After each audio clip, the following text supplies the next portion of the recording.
Now, after exiting recession in 2017, the Nigerian economy is yet to fully recover to the previous growth level of 6 to 7% between 2000 and 2014, with growth rates estimated at 2.1% in 2018, which is lower than population growth.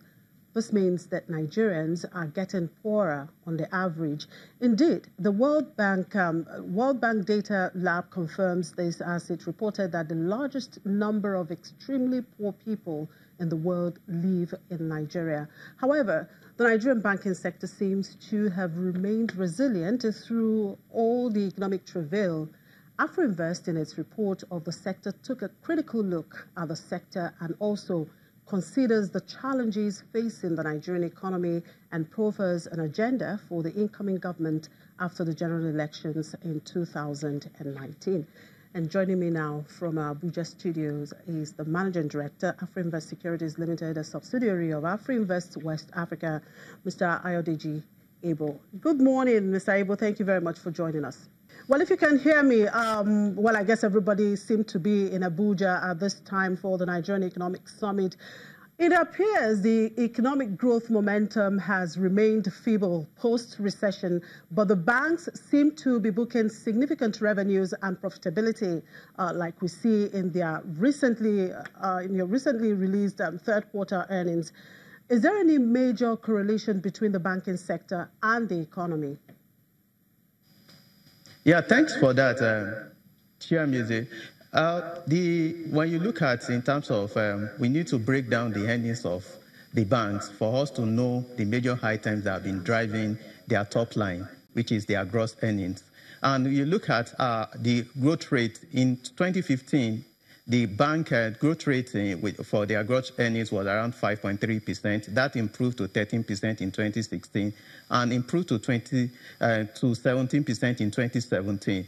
But looking at the factor that drove those growth, in 2016, as a result of the challenges within the economy, you saw the bank booked significant impairment charges. However, as a result of the growth in terms of the yield environment, they were able to book significant interest income.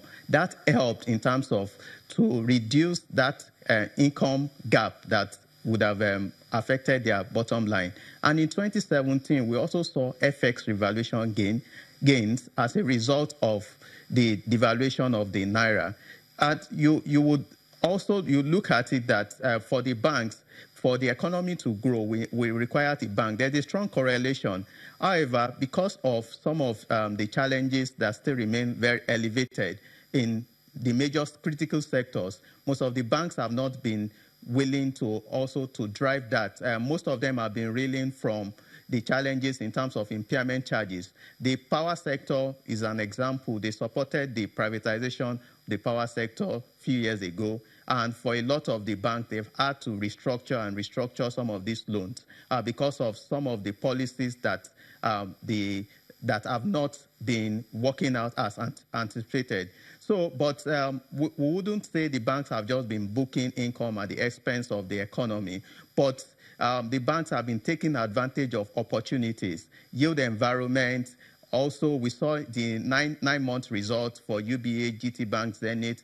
Impairment charges have dropped significantly. That's like the common decimal to all the three banks. It dropped significantly. However, the interest income for GT Bank and UBA dropped slightly. You look at their loan books, that their loan books declined. Also for Zenith. However, Zenith Bank was able to grow its interest income, especially on government securities. Within 2016 and 2017, investment in government securities across the bank grew about 25%, leading to an increase in interest income. So, in summary, we can't dissociate whatever is happening within the economy from what is happening in the bank. There are a lot of opportunities, but what is holding back most of the banks from lending to some of those critical sectors that can jumpstart the economy because of some of the major issues that still remain prevalent in those sectors. All right, you titled your banking sector report An Economic Agenda for a New Government. Why so? Yes, what informed that was that we looked at it, whether it's the incumbent government that returns to power or there's a new government entirely, we need to start on a fresh slate because we looked at, the current government have put in some policies, the economic recovery growth plan, but we've not really seen that translating into significant growth. Like you earlier mentioned, when you look at in the last, when we look at our average growth last 10 years, say for the last 2 years, we have been growing at an average of between 6 and 7%. But we've seen from the full year GDP growth rate of about 2.1%, currently reducing to 1.8 and currently 1.5%. That cannot move our economy forward. With a population growth rate of about 2.6%, we need to revisit in terms of policies that have been in place.